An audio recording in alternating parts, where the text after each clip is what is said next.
یزید حج بیت اللہ کے بعد مدینہ المنورہ آیا اور شراب کی ایک مجلس بپا کی۔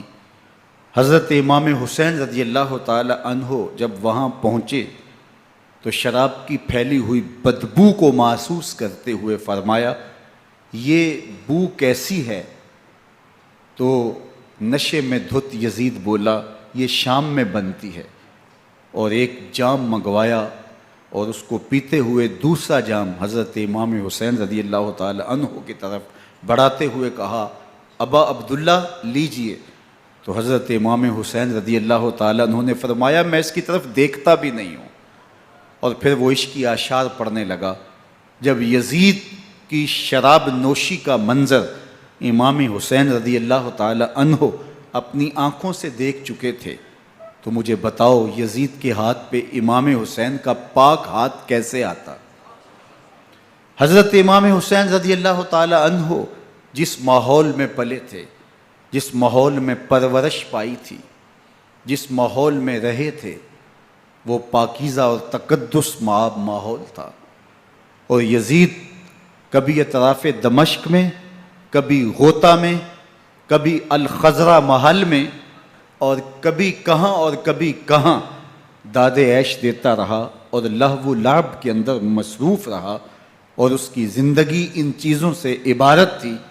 وہ محرمات کو حلال قرار دیتا، شراب نوشی اس کی ہڈیوں میں رچی ہوئی تھی، اور شریعت بیضا کا مذاق اڑایا کرتا۔ اور حسین ابن علی رضی اللہ تعالی عنہ کی دوستیاں جن لوگوں سے تھی وہ عبداللہ ابن عباس تھے، عبداللہ ابن عمر تھے، حضرت عبد الرحمن بن ابو بکر رضی اللہ تعالی عنہ تھے۔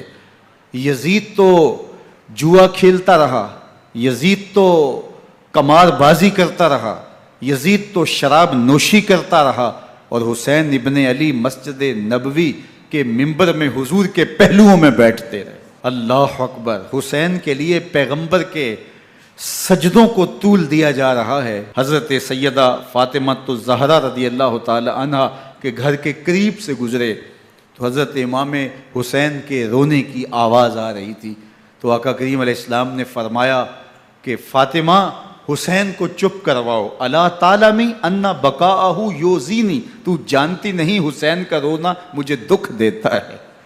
حسین ابن علی کو حضور رونے نہیں دیتے تھے، ان کو دکھی نہیں ہونے دیتے تھے، کیونکہ رسول اللہ صلی اللہ علیہ وسلم جانتے تھے کہ یہ کتنے دکھ سہے گا، کتنی تکلیفوں سے گزرے گا، اور کتنے مصائب سہے گا۔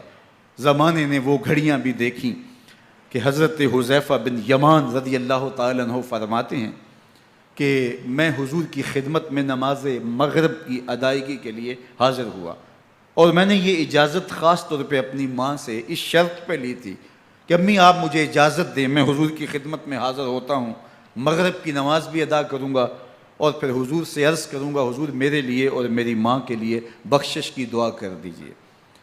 ماں نے اس شرط پہ اجازت دے دی اور میں حضور کی خدمت میں آ گیا، نماز مغرب ادا کی، سلام پھرا، لیکن حضور عبادات میں، ذکر میں، نوافل میں ایسے مشغول ہوئے کہ میں آرزو رکھنے کے باوجود بھی عرض نہ کر سکا۔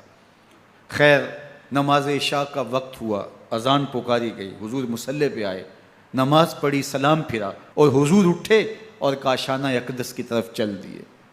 اب میرے دل میں یہ خیال رہ کے آ رہا تھا کہ ماں کو کیا جواب دوں گا، میں تو حضور سے بخشش و مغفرت کی دعا کروا ہی نہیں سکا۔ جب حضور چل پڑے تو غیر ارادی طور پہ میں بھی حضور کے پیچھے چل پڑا، تو حضور نے رخ پھیرے بغیر فرمایا، من ھذا، میرے پیچھے پیچھے کون آ رہا ہے؟ پھر خود ہی کہا، حذیفہ تو نہیں؟ تو میرا دل دھڑک رہا تھا، قلت نعم، میں نے کہا جی جی حضور میں حذیفہ ہوں۔ فرمایا، ما حاجتوں کا غفر اللہ لک ولامک، کیا کام ہے؟ اللہ تجھے بھی بخش دے، تیری ماں کو بھی بخش دے۔ اب جو کام تھا وہ جنبش لب سے پہلے ہی ہو گیا، یہاں تو لفظوں کا سہارا بھی نہیں لینا پڑتا، وہ بند لبوں کی بولیاں بھی سنتے ہیں۔ اقبال بولا ہے، فروغت صبح آثار و دہور، چشم تو بینندائے ما فی الصدور، تیری نظر تو سینوں کے چھپے راز بھی دیکھتی۔ تو کہا، ما حاجتوں کا غفر اللہ لک ولامک، اللہ تجھے بخش دے، تیری ماں کی بھی مغفرت کر دے، کیا کام ہے؟ اب جو کام تھا وہ تو ہو گیا۔ تو میرے حضور نے ارشاد فرمایا حذیفہ سنو، ابھی ایک فرشتہ آیا ہے جو اس سے قبل دھرتی پر پہلے کبھی نہیں آیا، آج پہلی مرتبہ اللہ سے اجازت لے کے 2 کام کرنے آیا ہے۔ ایک تو مجھے سلام کرنے آیا ہے، اور دوسرا خوشخبری دینے آیا ہے کہ آپ کی بیٹی فاطمہ جنتی عورتوں کی سردار ہے، اور حسن اور حسین جنتی جوانوں کے سردار۔